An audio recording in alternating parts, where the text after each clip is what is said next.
Maybe just take our last topic. We'll just treat it briefly because it's big. The state governor, that's the third topic. The state government, they sued the federal government over diversion of 1.8 trillion and 450 billion asset.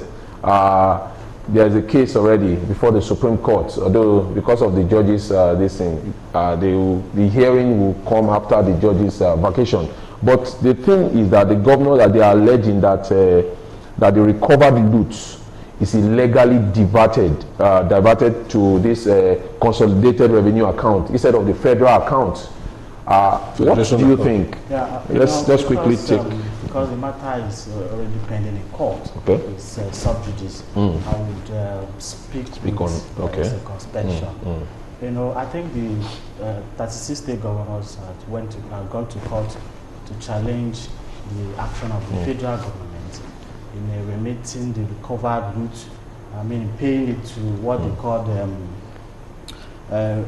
consolidated account instead of federation account. You know, they have gone to Supreme Court, pursuant to the Supreme Court original jurisdiction over disputes between the state and federal government.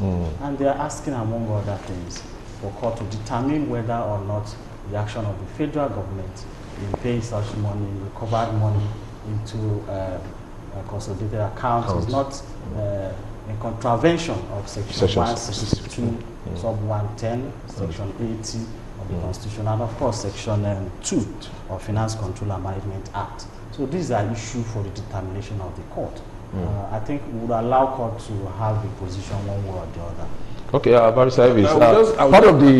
part of their provision, their prayers is that apart from this declaration of the provision of Section 62, subsection 1, and 162.10 of this thing as amended, whether all income, returns, proceed, receipts, whatsoever confiscated or recovered constitute revenue for the Federal Republic of Nigeria or not. So that is just one of their prayer. The other one is that they declare that the failure or refusal of the President of Finance and the Accountant General and all other relevant authority and agencies to remit this receipt into the federal account.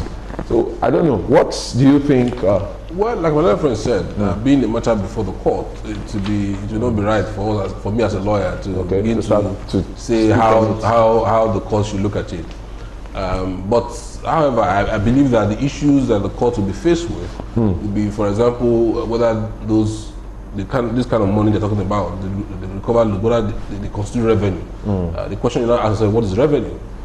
Maybe we can use ourselves as an example. What is revenue to you? If, for example, somebody comes to your house, steals your money, steals your goods or whatever. Now, you already did your account for the year, let's say 2020.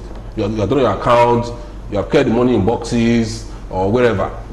And then somebody now goes in there, steals some of those monies.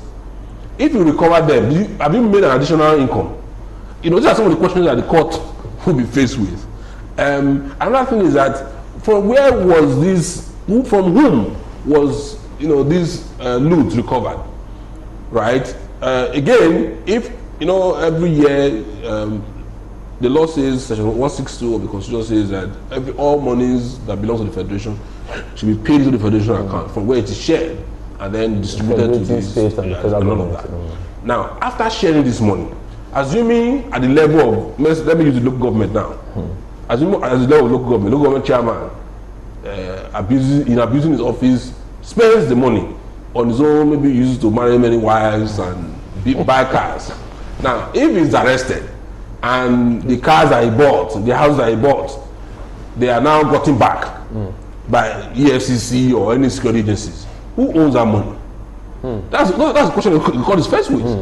Has the local government made an additional money? Because, don't forget, this money was already allocated. Allocated, yes. Was already allocated. Already belongs to the local government. I recall recently when there was a recovery arising from James Ibori's loot for the UK, and there was the argument as to who it should be paid to. And a lot of us believe that the money should be paid to Delta State. Yes. Because whether you like it or not, the money belongs to Delta State. Yeah, but the Attorney General came and said that the AG came with his own. The agreement they signed was that this is meant for a specific project before it was released. That agreement doesn't really make sense to me.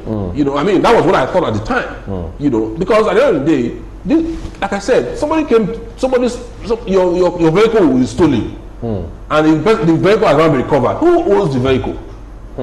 Have you made additional money by that recovery? So it looks complicated, but if you look at it from this layman's perspective, it will be very easy to determine where the pendulum is swinging eventually, in determining this case.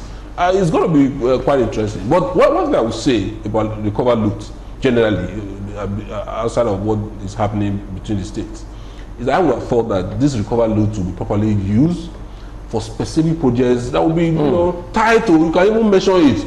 This project was built by money recovered from XYZ. Is it as a way of discouraging people from being corrupt, as a way of telling members of society, what they are losing because people are corrupt? That's what I would have thought. You construct one bad road and you name it.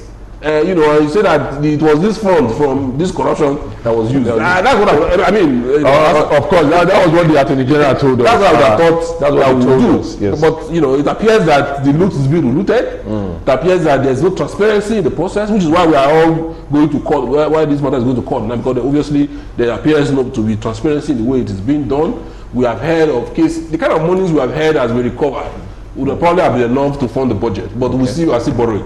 So I mean, that's why we are where we are. Yeah, we just hope that at the end, the fair thing will be done by the Supreme Court, because Falana is the one representing the Nigerian Governors Forum, and we know that the Attorney General is yet to file a reply to that application. But hopefully, I just want to thank you, gentlemen. Barrister Chime Kingsley, thank you very much for always coming. Barrister Elvis Asia, thank you very much.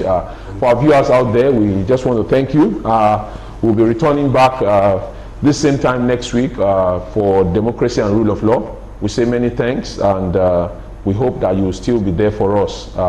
Thank you. My name is Jude Mwabuzo. Have a lovely Sunday.